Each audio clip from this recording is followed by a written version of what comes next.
നമസ്കാരം. എല്ലാവർക്കും എൻ്റെ ക്രിസ്തുമസ് ആശംസകൾ.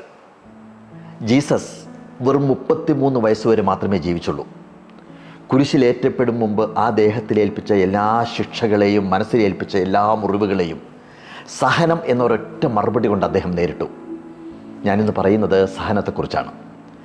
മറ്റുള്ളവർ നൽകുന്ന നൊമ്പരങ്ങളെ ഒരു പരിഭവവുമില്ലാതെ ഏറ്റെടുക്കുന്നതാണ് സഹനം. സഹനമാണ് ഒരാളെ മഹാനാക്കുന്നത്. സോക്രട്ടീസ്. ഏതൻസിലെ ഭരണാധികാരികൾക്ക് അദ്ദേഹത്തിൻ്റെ പ്രശസ്തിയും ഉപദേശങ്ങളും ഒന്നും ഇഷ്ടമായില്ല. അവർ സോക്രട്ടീസിനെ ജയിലിലടച്ചു. എന്നാൽ തൻ്റെ ലക്ഷ്യങ്ങളെ പിന്തുടരുന്ന കാര്യത്തിൽ സോക്രട്ടീസ് ഉറച്ചു നിന്നു. ഒടുവിൽ ഭരണാധികാരികൾക്ക് കടുത്ത വിദ്വേഷമുണ്ടായി. അവർ അദ്ദേഹത്തിന് മരണശിക്ഷ വിധിച്ചു. ഹെംലക് എന്ന വിഷം അദ്ദേഹത്തെ കുടിപ്പിച്ചു. പുഞ്ചിരിയോടെ അദ്ദേഹം അത് കുടിച്ചു. ചുറ്റും നിന്ന അദ്ദേഹത്തിൻ്റെ സുഹൃത്തുക്കൾ പൊട്ടിക്കരഞ്ഞപ്പോഴും മരിക്കുന്നതുവരെ സോക്രട്ടീസ് ചിരിച്ചുകൊണ്ടേയിരുന്നു. തൻ്റെ രാജ്യത്തിന് വേണ്ടി ജീവിതം തന്നെ മാറ്റിവെച്ച ഗാന്ധിജി, സത്യവും നീതിയും മാത്രം മുറുകെ പിടിച്ച ഗാന്ധിജിയുടെ അന്ത്യവും സഹനത്തിൻ്റെതായിരുന്നു. 3 വെടിയുണ്ടകൾ ഗാന്ധിജിയുടെ നെഞ്ചിലും വയറിലുമായിട്ട് തുളച്ചു കയറി. 3ാമത്തെ വെടിയുണ്ട തറയ്ക്കുമ്പോഴും ഗാന്ധിജി കൈകളിങ്ങനെ കൂപ്പിക്കൊണ്ട് തന്നെ നിൽക്കുകയായിരുന്നു.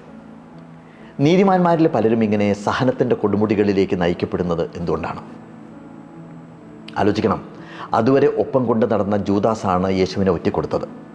യേശുവിന് അറിയാമായിരുന്നു അത് സംഭവിക്കും എന്നുള്ള കാര്യം.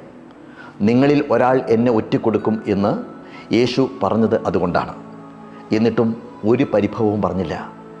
അത്രയും കാലം ഒപ്പമുണ്ടായിരുന്ന ഒരു ശിഷ്യൻ വെറും 30 വെള്ളിക്കാശിനായിട്ട് തന്നെ ഒറ്റിക്കൊടുക്കും എന്നറിഞ്ഞിട്ടും സഹിച്ചു. പത്രോസ് തന്നെ തള്ളിപ്പറഞ്ഞപ്പോഴും സഹിച്ചു. യഹൂദിയയിലെ ഗവർണറായ പൊന്തിയോസ് പിലാത്തോസ് യേശുവിനെ വിട്ടയക്കാനുള്ള ആഗ്രഹത്തോട് കൂടിയിട്ട് അവിടെ ഉണ്ടായിരുന്ന ആൾക്കൂട്ടത്തോട് ചോദിച്ചു, ഒരാളെ വിട്ടയക്കാൻ തനിക്ക് അവകാശമുണ്ട്, അത് നിഷ്കളങ്കനായ യേശുവിനെ ആകട്ടെയോ എന്ന്. ആൾക്കൂട്ടം മുഴുവൻ വിളിച്ചു പറഞ്ഞു, അവനെ ക്രൂശിക്കുക, ഞങ്ങൾക്ക് ബറാബാസിനെ മതി എന്ന്. അത് കേട്ടിട്ടും യേശു ഒരു പരിഭവവും പറഞ്ഞില്ല. മുൾക്കിരീടം തലയിലേക്ക് അമർത്തി വെച്ചപ്പോഴോ, കുരിശും ചുമന്ന് മല കയറേണ്ടി വന്നപ്പോഴോ, കുരിശിൽ തറയ്ക്കപ്പെട്ടപ്പോഴോ ഒന്നും ഒരു എതിർപ്പും പ്രകടിപ്പിച്ചില്ല. എല്ലാം സഹിച്ചു.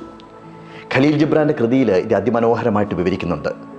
കുരിശിലേറ്റപ്പെട്ടപ്പോൾ അവൻ്റെ വലതുഭാഗത്ത് തളയ്ക്കപ്പെട്ട തസ്കരൻ അവനോട് ചോദിക്കുന്നുണ്ട്, നസ്രത്തിലെ യേശുവേ, താങ്കളും എന്നോടൊപ്പം രക്തമൊഴുക്കുന്നത് എന്തിനാണ് എന്ന്. യേശുവിൻ്റെ മറുപടി ഇതാണ്, എൻ്റെ കൈകളെ ഈ ആണികൾ കൊണ്ട് തറച്ചു നിർത്തിയിട്ടില്ലായിരുന്നുവെങ്കിൽ ഞാൻ നിന്നെയും കൈനീട്ടി ചേർത്ത് പിടിക്കുമായിരുന്നുവല്ലോ എന്ന്. സഹനമാണ് ഒരാളെ മഹാനാക്കുന്നത്. ക്രിസ്തുവിനെ പോലെ ഒന്നും ആവില്ലെങ്കിലും നമുക്കും സഹനത്തിൻ്റെ ബാലപാഠങ്ങൾ നമ്മുടെ ജീവിതത്തിലേക്കും കൊണ്ടുവരാൻ സാധിച്ചു കഴിഞ്ഞാൽ അതായിരിക്കും നമുക്ക് നൽകുന്ന, നമ്മളോട് ഒട്ടി നിൽക്കുന്നവർക്ക് നൽകുന്ന ഏറ്റവും വലിയ ക്രിസ്തുമസ് സന്ദേശം. എല്ലാവർക്കും ഒരിക്കൽ കൂടി ക്രിസ്തുമസ് ആശംസകൾ.